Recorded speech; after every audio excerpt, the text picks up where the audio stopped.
దాన్ని క్వశ్చన్ చేస్తున్నాం. ఇవాళ మనుషులందరూ పైకి యూనిఫామ్ వేసుకుంటాం లేదా ఇంకో రకంగా చెప్తాం, అందరం సమానం అని అంటాం. కానీ అందరం సమానం కానటువంటి ఒక వ్యవస్థ ఇవాళ భారతదేశం లోపల ప్రపంచంలో లేదు. ఒక దుర్మార్గమైన వ్యవస్థ కుల వ్యవస్థ అనేది. ఈ కుల వ్యవస్థను కూలగొట్టాలని అంబేద్కర్ రాజ్యాంగం ద్వారా తన రచన ద్వారా చెప్పారు.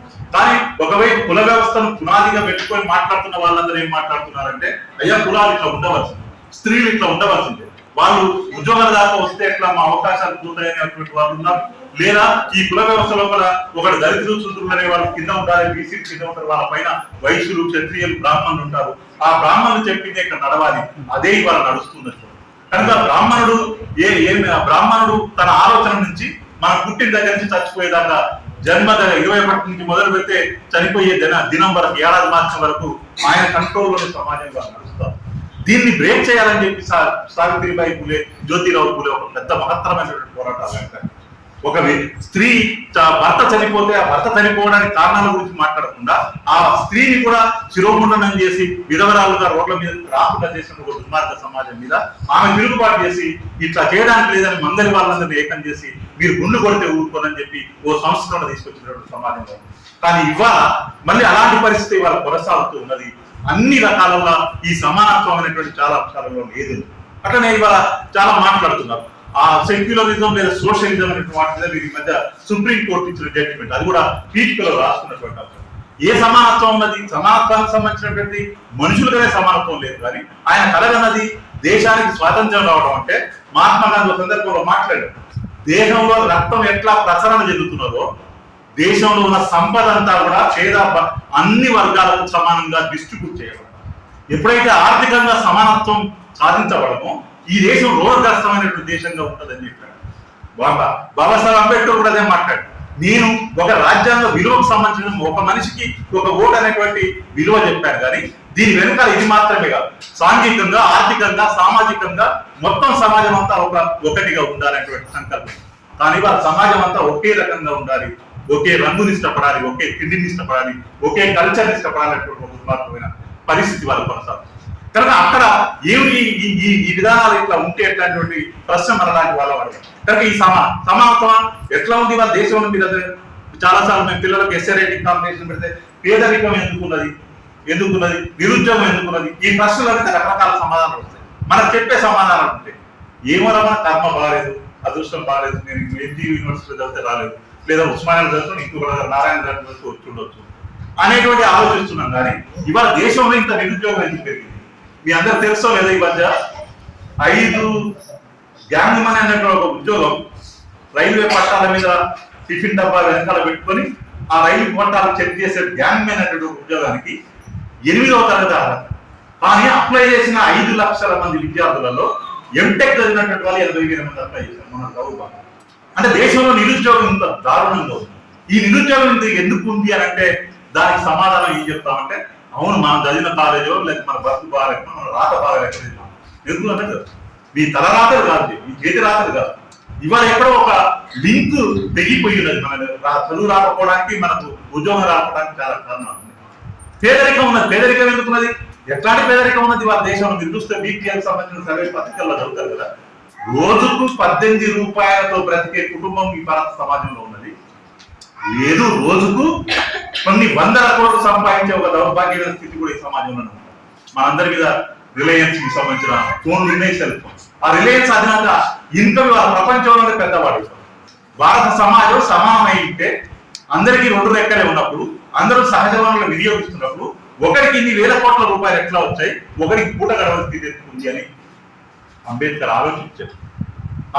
ఈ సమానత్వం, ఆర్థిక అసమానత్వం ఉండటం వల్ల దేశంలో చాలా గొడవలు, రిసోర్సెస్ పట్ల కూడా అసమానత్వం పెరిగిపోయినంత జరుగుతుంది. కనుక వాళ్ళ గురించి, వాళ్ళ ప్రజాస్వామ్యం గురించి మాట్లాడుతున్నాం, ఈ హక్కుల గురించి మాట్లాడుతున్నాం, ఈ సమానత్వం రావాలని మాట్లాడుతున్నాం. అంటే ఈ ఆర్థిక అసమానత్వాన్ని కూలగొట్టవలసి ఉన్నది. ఒకవైపు కుల వ్యవస్థను కూలగొట్టవలసి ఉంది, ఆర్థిక అంతరాలను కూడా కూలగొట్టవలసి ఉన్నది. ఈ ఆర్థిక అంతరాలు కూలగొట్టకుండా ఉండటానికి అట్లాంటి వాళ్ళకే ఆధిపత్యం ఇస్తూ వాళ్ళకే ప్రభుత్వాలు అనుకూలంగా ఉండేటువంటి విధానాలు కొనసాగుతున్నాయి కనుక ఫ్రేమ్ వర్క్ లో మనకు ఒక రాజ్యాంగం ఉంటుంది. కానీ దాని విలువలు డిసైడ్ చేసేది, దాన్ని అమలు చేసే వాళ్ళంతా కూడా వాళ్ళకు అనుకూలంగా ఉంది. కనుక ఇంత పెద్ద అసమానత ఎంత విచిత్రంగా ఉంటుందంటే, మనం ఒకసారి అనుకుంటాం మనకు సంబంధం లేదు కదా, ఎక్కడికి వస్తాయి ఈ రిలయన్స్ అధినేతకైనా లేదా ఈ ప్రపంచంలో కుబేర్లు అనుకునే వాళ్ళకి మీ లాంటి తల్లిదండ్రుల యొక్క చెమటోడ్చి వాళ్ళ వృద్ధ పొలాల్లో పనిచేసో లేదా శ్రమ చేస్తే పండించిన పంటో లేదా వాళ్ళు ఉత్పత్తి చేసిన ఉత్పత్తి మీదనో మనం కట్టిన ట్యాక్స్ లో వల్లనే వాళ్ళకి వస్తాయి. కానీ వాడు అట్లా అనుకోవడం లేదు. ఇదంతా నా తెలివి వల్ల దాని వల్ల అవుతుంది. ఎంత వస్తుంది వస్తే ఎంత వస్తుంది. రిలయన్స్ అదే మీ పత్రికలు చదివిటాడు. నారాయణ వాడిని ఆ భార్యకి ఏమైనా ఆమెకి ఏదో బర్త్డేనో లేదా మ్యారేజ్ అయితే నేను మా అంటే ఒక చీర వస్తున్నాను. కానీ రిలయన్స్ అధ్యత ఏమనుకోవచ్చు చూసారా పేపర్ ఏరోప్లేన్ గురించి. ఆ ఏరోప్లేన్ పై ఎక్కడ ఉంటుంది 27వ అంతస్తు మీద. అంటే ఒక ఆమెకేమో చీర భరించలేని స్థితి ఈ దేశంలో ఉంటుంది. ఒక అమ్మాయికి కట్నం ఇవ్వలేక ఆత్మహత్య చేసుకునే స్థితి ఉంటుంది.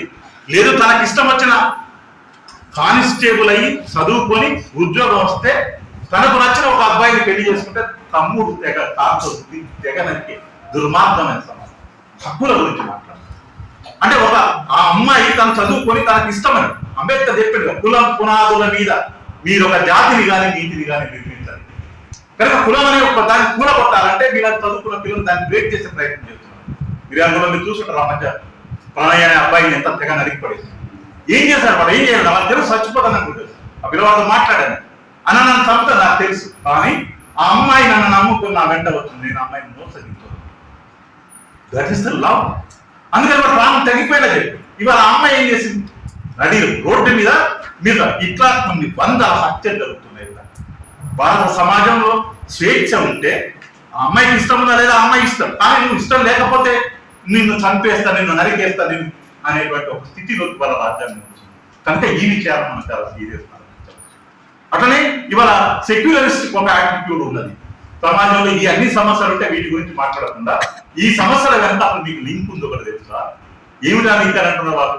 మనమంతా మనుషులు ఒక సార్లు చెప్పింది కదా, కొంతమంది ఒక లక్ష్యం కోసం పనిచేస్తున్న సందర్భంలో కూడా దాన్ని పరిచయం చేద్దామని. అట్లాగే రాజ్యాంగంలో కూడా చెప్పిన మొదటి ఇంకొక అద్భుతమైన అంశం 51AH లో శాస్త్రీయ దృక్పథం అనేది లేదు. విద్యార్థులు ఎట్లా అయిపోయిందంటే కొన్నిసార్లు చూస్తాను నేను సైన్స్ పాఠం చెప్తాను కానీ సైన్స్ పాఠం చెప్తే పిల్లలకు ఏమెక్కుతుందో చెప్తాను కానీ బయట చాలా ఎక్కుతుంది. ఏమెక్కుతుంది? అమ్మాయి అడిగిన ఏమైంది మీ దగ్గర ఉండొచ్చు, ఏమనుకోవద్దు. ఎడమ కాదు నల్లదారం. ఈ నల్లదారం ఎందుకుందంటే ఆ అమ్మాయి ఏం చెప్తలేదు, బాగుంది కానీ తక్కువ ఏమని అంటారు. అసలు నేను ఇస్లామిక్ వెళ్తే వాళ్ళు ఏం జరిగింది, అమెరికా లాంటి సమాజంలో వాళ్ళు నల్లదారం కట్టుకుంటారు. ఎందుకంటే ఆ అమ్మాయి మెన్స్ట్రుయేషన్ ప్రాబ్లం ఉన్నప్పుడు లేదా కాలు దగ్గర దెబ్బ తగిలినప్పుడు ఈ కాలు దొరకొద్దురా అని అవసరానికి నాలాంటి బుద్ధి రావడం కోసం కడతారు. కానీ ఇక్కడ కాలు దారం కనుక తొక్కే గాడిదలు ఉన్నారు. కనుక దీని విలువ ఏముంటుంది కనుక సెక్యులర్ దీని సైంటిఫిక్ అట్లనే విషయాన్ని ఎట్లా చూస్తాం మనం కొన్ని విషయాలు. ఒక పిల్లవాడు రోడ్డు మీద సంకకు జోల వేసుకొని ఆకలితో అలమటిస్తూ పాట పాడు. సంగ నడుమ ఒక జోలె బట్టి పసి గొంతు మోగుతుంటే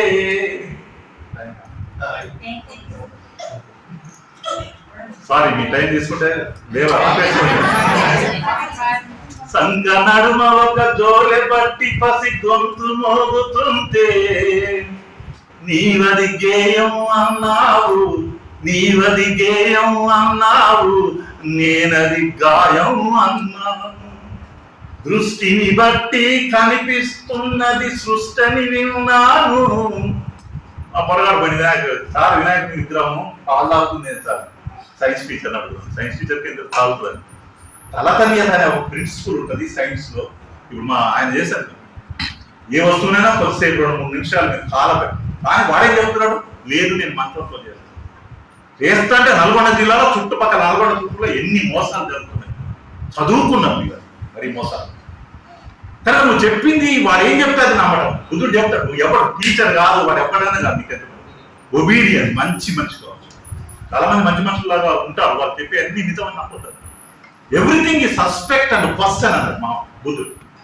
సైంటిఫిక్ యాటిట్యూడ్ ఇది జరిగిందా ఇట్లా లేదా, ఇది ఇట్లానే జరుగుతుందా, వాడు చేస్తే నేను కూడా చేస్తున్నారు కదా. అప్పుడప్పుడు సాయిబాబా ఆ ఊరికి అనంతపురంలో ఉంగరాలు తీసుకుంటే మేము చిన్నప్పుడు పోయినా మాతో పాటు మా సైన్స్ టీచర్ పొరగాడు అడిగిండు, అయ్యా నువ్వు ఉంగరం ఇక్కడ తీస్తావు కదా, చెంపులో వేలు పెడితే చెంపులో నీళ్ళని పెట్రోల్ అవుతున్నాయి కదా, మా దగ్గర నాగార్జున సాగర్ నీ దండం పెట్రోల్ తీసుకొని సాగర్ అంతా పెట్రోల్ అవుతుంది కదా, మా దేశమే బాగుపడిపోతుంది. ఎక్కువ మాట్లాడితే శవాలు తెలుస్తాయి ఎక్కడ కానీ ఆన్సర్. అందుకని దృష్టిని బట్టి కనిపిస్తున్నది సృష్టిని విన్నాను, నీవది వేదం అన్నావు, నేనది వాదం అన్నాను. వరగాలు బయట పెట్టి మన పోయి పుష్పాడు ఏముందిరా అంటే ఏం చెప్తారు, ఏ సూపర్. కళాత్మకంగా సినిమా తప్పుడు విలువలు చెబుతుంటే, కళాత్మకంగా సినిమా తప్పుడు విలువలు చెబుతుంటే, నీవది వినోదమన్నావు, నీవది వినోదమన్నావు, నేనది ప్రమాదమన్నాను. మొన్నటి చేసి ఆ అమ్మాయిని అక్కడ శవాన్ని పాట ఎందుకు చేసినట్టు వాడు యూట్యూబ్ పోలీసు ధైర్యంగా చెప్తాను. నేను యూట్యూబ్ లో చూసాను సార్, చూసే చేస్తే ఉంది కానీ అమ్మాయిని ఎట్లా కాపాడాలని తెలియదు. కానీ సినిమాల ప్రభావం ఇంత భయంకరంగా మనం వచ్చు. బహుశా చాలా కాలం విజయవాడ కేసు చాలా కాలం నచ్చింది.